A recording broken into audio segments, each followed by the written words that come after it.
Hi hello అందరికీ నమస్కారం. Welcome back to our channel.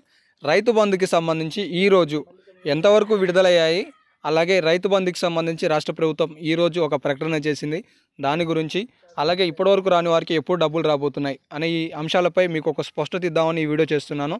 మీరు కూడా ఈ వీడియోని చివరి వరకు చూసి స్పష్టంగా తెలుసుకునే ప్రయత్నం చేయండి.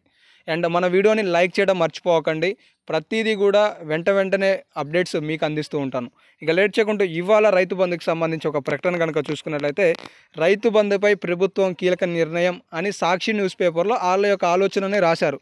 కానీ ఇది 100% నిజమా అని మనం చెప్పలేం. కానీ దీనిపై ఒక జీవో వచ్చేంత వరకు రాష్ట్ర ప్రభుత్వం వైఖరిని మనం అంచనా వేయలేము అనేది రైతాంగం గుర్తుంచుకోవాలి. ఎందుకంటే కొన్ని రాజకీయ ప్రయోజనాల దృష్ట్యా కావచ్చు, లేకపోతే కొన్ని లబ్ధి దృష్ట్యా కావచ్చు, లేదంటే ప్రభుత్వం యొక్క కదలికల వ్యవహారాన్ని బయటికి తీయాలన్న దృష్ట్యా కావచ్చు, కొంతమంది వాళ్ళ యొక్క విశ్లేషణను కూడా న్యూస్ పేపర్లలో రాస్తారు.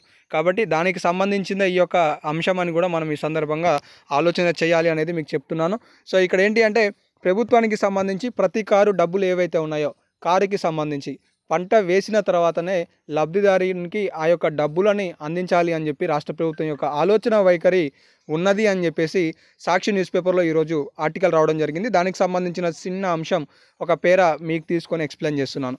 సో సీజన్కి మధ్యలో లేదా చివరిలో డబ్బులు ఇవ్వాలనేది ప్రధాన అంశం.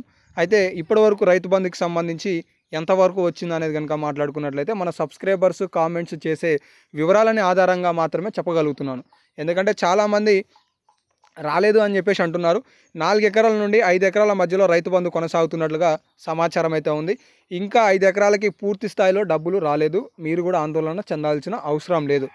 అయితే ఇక్కడ కంపల్సరీగా రాష్ట్ర ప్రభుత్వం ఇంప్లిమెంట్ చేసే ఒక అంశం ఏంటి అంటే, 5 ఎకరాల వరకు మాత్రమే డబ్బులు రాష్ట్ర ప్రభుత్వం రాబోయే ఖరీఫ్ సీజన్ నుండి, వానాకాలం సీజన్ నుండి ఇవ్వబోతుంది. అవి కూడా 7,500 రూపాయలు ఇస్తుంది. సో ఓకేనా? కాబట్టి మీరు కూడా ఈ విషయంలో ఒక స్పష్టతతో ఉండండి. సో ఇవి ఇవాటికి సంబంధించిన లేటెస్ట్ రైతు బంధుకి సంబంధించిన తాజా అప్డేట్లు. మరెన్నో అప్డేట్లు వెంటనే మన ఛానల్ ద్వారా మీరు మిస్ కావద్దనుకుంటే మన ఛానల్ని సబ్స్క్రైబ్ చేసుకొని లైక్ చేసి ఫాలో అవుతుండండి. మీ తోటి మిత్రులకు కూడా ఇదే సమాచారాన్ని తెలియజేయండి. ధన్యవాదాలు.